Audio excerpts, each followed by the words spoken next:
7 ans, à économiser de l'argent qu'il n'avait même pas. 7 ans, à mettre de côté, avec une rigueur presque irréelle, 10% de chaque petit gain. Même les jours où il n'y avait presque rien à manger sur la table du matin. Et puis, le dernier jour de cette promesse, quand il a ouvert ce vieux tiroir en bois, pour la première fois depuis 7 ans, Nivaldo, le mécanicien, n'a pas pu retenir ses larmes. Mais ce n'était pas à cause de l'argent. Non, c'était quelque chose de plus profond. Quelque chose qu'il ne comprenait qu'à cet instant précis. Un héritage invisible, laissé par son père. Si toi aussi, tu as déjà ressenti cette angoisse à la fin du mois, cette sensation que chaque centime est déjà dépensé, avant même d'arriver dans ta main, alors cette histoire pourrait changer ta vision de l'effort, du sacrifice et de l'abondance. Nivaldo avait 42 ans. Ses mains portaient en permanence l'odeur de la graisse et du métal. Une odeur que même le savon le plus fort n'arrivait jamais à effacer complètement. Il possédait un petit atelier de mécanique au bord d'une route en terre. Un lieu simple, mais essentiel, reliant 2 villages oubliés.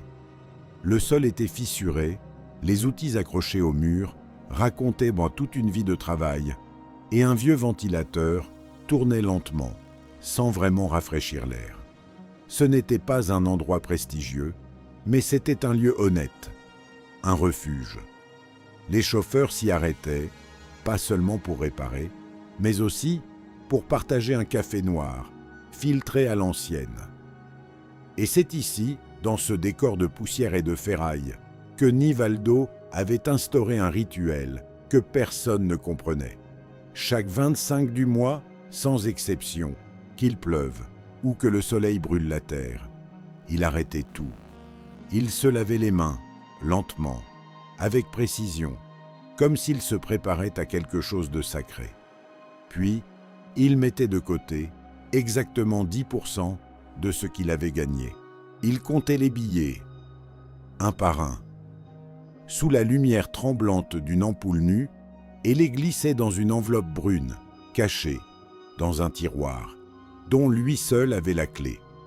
Les mois faciles, c'était simple, mais il ne s'arrêtait pas dans les mois difficiles.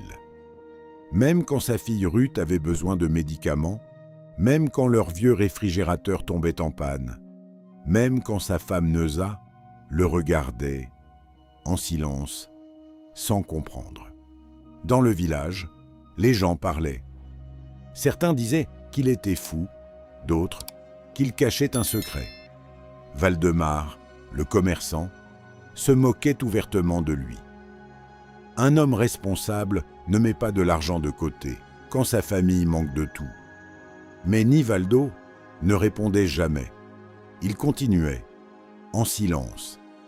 Mois après mois, personne ne savait que tout avait commencé 7 ans plus tôt.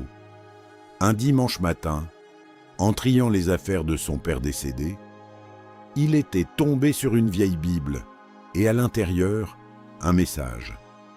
Son père y racontait qu'il avait fait la même chose pendant 7 ans. Pas pour devenir riche, mais pour prouver que la fidélité ne dépend pas de l'argent, mais du cœur.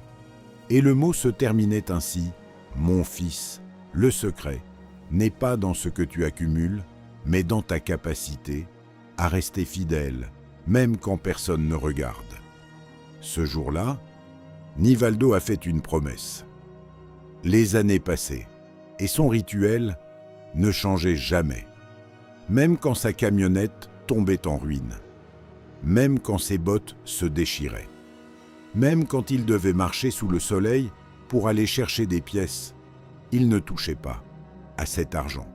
Jamais. Puis, tout s'est aggravé.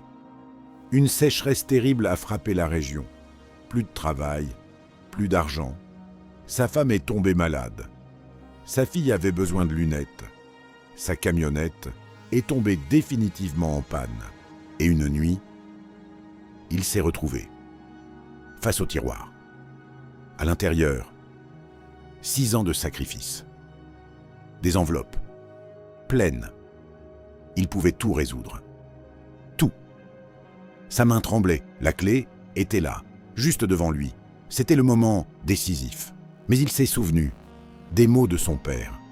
Alors, il a fermé les yeux, pris une grande respiration et il a rangé la clé.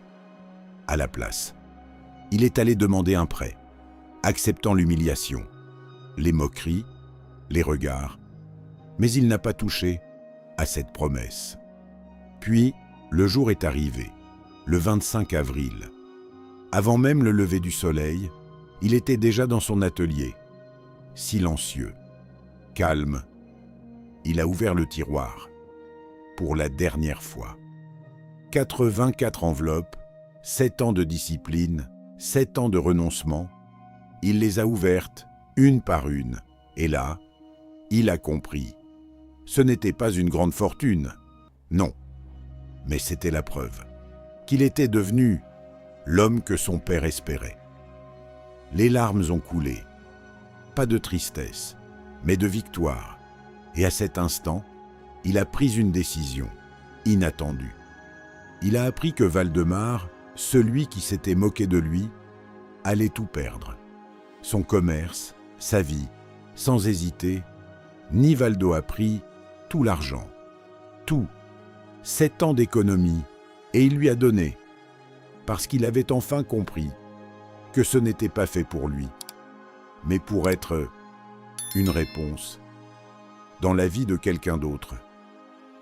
3 jours plus tard, un homme en costume est arrivé, avec un document officiel, un testament, un riche propriétaire, que le père de Nivaldo avait aidé gratuitement des années auparavant.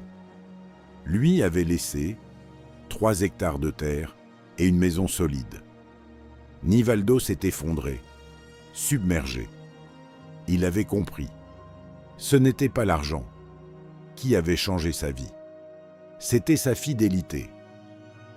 Parce que la vraie récompense n'est pas ce que tu gardes, mais ce que tu deviens en chemin. Et toi, quelle promesse tiens-tu? En silence. Quel sacrifice? Personne ne voit. Parce que parfois, c'est exactement là que tout commence.